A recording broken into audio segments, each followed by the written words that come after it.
다른 기자분, 여기 앞에 머니투데이 김성환 기자님.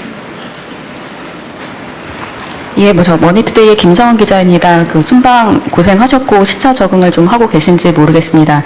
저도 첫 번째 G7 1박 4일 일정 갔다 오고 이번에 갔다 오니까 감회가 좀 남달랐는데 대통령이 조금 더 솔직하게 두 번째 G7 정상회의 이제 참석하시고 나니까 좀 느낌이 어떠셨는지 자유롭게 말씀을 부탁을 드리겠고요. 그리고 책 있는 역할을 해야겠다고 하셨는데 2년차 외교 구상은 좀 어떻게 두고 계시는지도 조금 더 구체적으로 말씀해 주시면 감사하겠습니다. 네.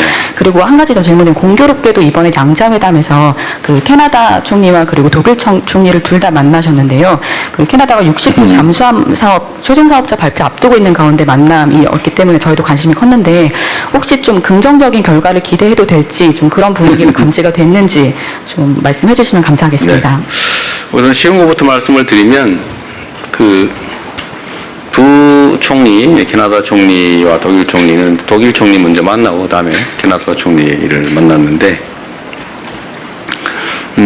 그 결과에 대해서 전혀 감을 잡을 수 없었고요. 우리의 종합적인 판단으로는 상당히 기대를 갖고 있긴 한데 그러나 낙관하기는 그렇게 호락호락하지는 않다. 좀 그렇게 말씀드려야 될 것 같아요. 감을 잡기가 매우 어려운 그런 상황이었습니다. 제가 지금 막 졸리는데 시차 때문에 그런 건가요? 여러분도 고생하셨습니다. 제가 순방을 다니면 우리 동행하는 언론인 분들한테 참 미안하다는 생각이 듭니다. 너무 힘들죠, 사실은. 열몇 시간씩 좁은 의자 좌석에 앉아서 쪽잠을 자야 되는데 너무 힘드실 것 같아요. 이번에 또 비용을 엄청나게 많이 냈다고. 돈 없으면 해외 취재도 못 다닐 것 같아요. 그래서 그거는 제가 좀 법률적 검토를 의뢰 좀 지시를 해놨어요. 제 생각은 어쨌든 우리가 법률이나 상식상으로 민간의 취재 활동에 대해서 지원을 해준다고 하는 게 약간 문제가 있다는 지적이 있으니까 그거에 안 하더라도 취재진으로부터 우리가 부당한 이익을 취할 필요는 없잖아요, 그죠? 그래서 제가 뭔 지시를 했냐면 항공료는 여러분이 안 가시면 빈자리로 가는 거잖아요. 빈자리로 가면 항공료만큼 손해가 나거나 이익이 생기는 게 아니니까 더 타고 가면 혹시 비행기가 무거워져가지고 항공료가 조금 더 들 수 있나요? 그런 정도? 그러나 일반 항공료 상당의 비용을 받는 것 같던데요. 그건 내가 보면 부당이득 같아요. 그래서 그 문제를 한번 점검을 해보자. 너무 수천만 원씩 내면서 어떻게 취재를 합니까?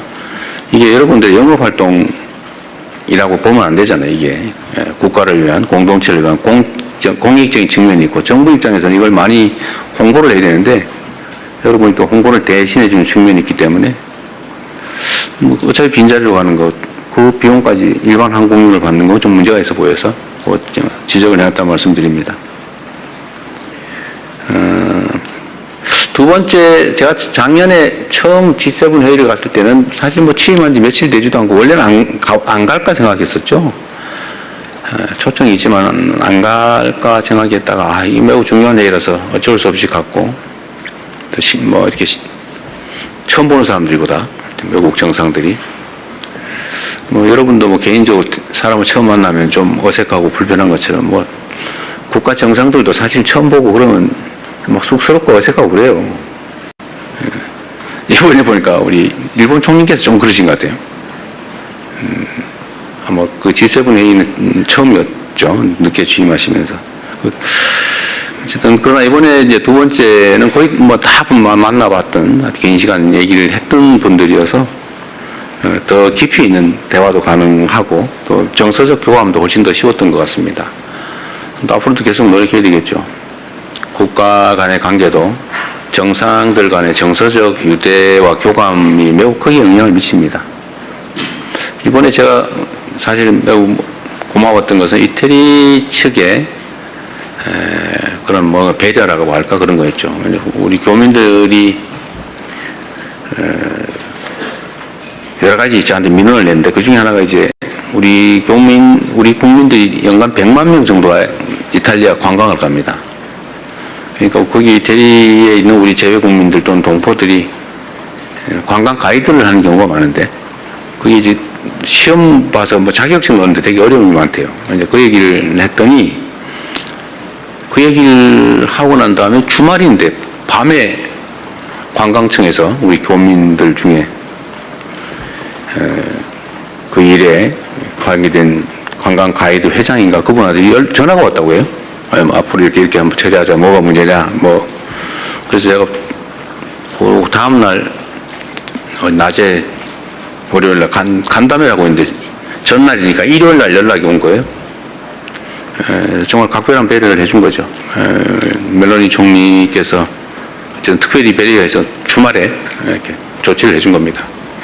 매우 감사한 일이죠. 그게 아마 서로 간의 신뢰와 교감 때문이 아닐까 그런 생각을 합니다. 그리고 초감가상각제도라고 하는 것도 우리 대한민국 기업들은 배제돼가지고 혜택을 못 보게 돼 있어서 엄청난 부담이었는데 저번 1월 달에 총리께서 방한했을 때 제가 그 문제 지적을 했는데 그 사이에 몇 달 사이에 법률 개정까지 다 끝내가지고 대한민국 기업들의 그 수출품에 대해서는 똑같은 유럽 기업과 똑같은 혜택을 주기로 바꿔놨더라고요. 그래서 제가 하원 의장하고 면담이 있어서 고맙다고 그랬더니 원래 이태리는 원래 이렇게 일하지 않는다고 이건 정말로 특별한 예배라 그런 말씀하시더군요. 그래서 말씀드리고 싶은 것은 정상들 간의 잦은 교류 그리고 정상들 간의 정서적 교감 이게 매우 중요하다. 앞으로 더 많이 노력해야 되겠다 그런 생각이 듭니다. 아주 뭐 몇 년 동안 또는 십수년 동안 해결되지 않던 아주 묵은 숙제, 난제들도 정상들 간의 대화를 통해서 많이 해결을 했어요. 지금까지도. 그래서 좀 더 가급적이면 임기 전반에 초반에 외국 정상들 간의 정상회담 교류는 좀 최대한 많이 하려고 합니다. 힘들긴 한데 사실 임기 후반에 가면 사실 그게 뭐 그렇게 효과를 보기 어렵죠. 이미 다 조치할 수 있는 시간이 다 지나버리기 때문에 초반에 많이 하려고 하는데 육체적으로 좀 부담되고 어렵긴 한데 또 여러분들은 매우 어렵긴 하겠지만 좀 앞으로도 좀 더 자주 많이 나가게 될 것 같습니다. 또 많이 초청해서 많이 오시게 되지 않을까 싶습니다.